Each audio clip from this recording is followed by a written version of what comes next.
Pour faire suite à ce message que je viens d'enregistrer et qui s'appelle « Réveillez-vous », je vais vous lire une prière qui est prière inspirée. Elle est déjà sur YouTube depuis des mois, mais comme je l'ai dit dans l'autre message, comme cette page YouTube qui est ointe d'un bout à l'autre ne rencontre aucun succès, hélas, je vais vous lire cette prière parce que je crois que cette prière-là, qui d'ailleurs m'a été inspirée, elle n'a pas été dictée, j'ai été inspirée en mars 2015, donc ça fait exactement 7 ans, puisqu'on est encore au mois de mars. Et cette prière-là, le Saint-Esprit m'avait demandé de la mettre à la fin du livre « D'un mensonge peut sortir la vérité ». Tout avait été dicté dans le livre, sauf cette prière-là. Donc je crois que cette prière-là, c'est celle que Dieu attend de nous en fait. Donc vous faites comme vous voulez, je vais vous la lire. Voilà, elle est là. Seigneur, Dieu Seigneur, pardonne-nous de ne pas t'avoir servi avec la joie, l'enthousiasme, l'honneur et le respect qui t'est dû pendant toutes ces années d'abondance. À cause de nos péchés, nos cœurs se sont endurcis et nos fautes sont comme un nœud dans ta main.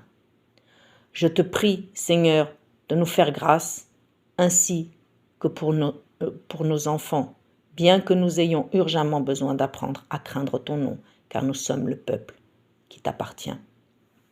Accorde-nous l'intelligence pour comprendre, les yeux pour voir, les oreilles pour entendre avec toute la clarté que tu veux dire à ton peuple. Aide-nous à ne pas être une plante qui produit des fruits amers et vénéneux, mais des fruits dignes de la repentance. Épure ton peuple, ô notre Dieu, afin que nous puissions renouveler notre alliance avec toi et porter le signe de cette alliance dans nos cœurs. L'alliance d'un cœur pur qui veut te servir loyalement avec honnêteté et profondeur dans nos sentiments envers toi, afin que tu te réjouisses. Arrache de nos cœurs la désinvolture envers toi. Arrache l'attirance pour la facilité, l'attirance pour les idoles d'un monde à l'agonie. Viens, je t'en prie, Seigneur, au secours de nos âmes inquiètes, de nos pensées confuses et empoisonnées par les fausses doctrines qui font rage, faisant perdre la raison aux plus sages.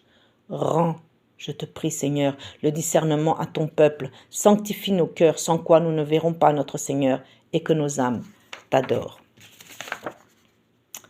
Rends-nous capables de ne pas commettre d'adultère avec ce que nous offre le monde, aussi attirant que cela puisse paraître.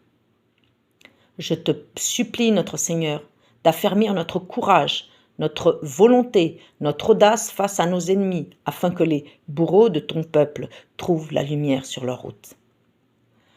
La lumière de la vérité et de la justice pour laquelle Jésus est venu parmi nous. Fais de ta parole nos délices et qu'on retombe en amour de toi, Seigneur.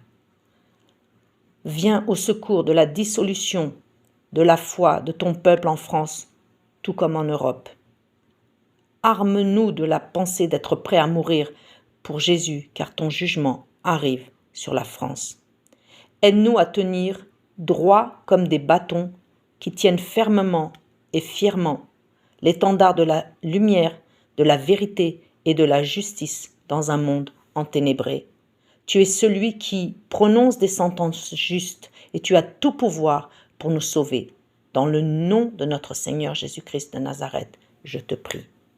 Cette prière qui a été écrite par moi il y a 7 ans, ce mois-ci, on est en mars, elle est encore plus d'actualité qu'à l'époque. Parce qu'à ces phrases, aide-nous à tenir droit comme des bâtons qui tiennent fermement et fièrement l'étendard de la lumière et de la justice et de la vérité et de la justice dans un monde enténébré. Et là, je pourrais ajouter, dans un monde en guerre. Parce que nous nous approchons d'une 3e guerre mondiale, c'est évident. Voilà, Dieu entend les prières des justes. Et quand on se repent, il est toujours prêt à nous pardonner. Mais une vraie repentance sincère, celle qui vient du fond du cœur, de l'âme et de l'esprit. Je vous encourage vraiment, ayez pitié de vos âmes. Amen.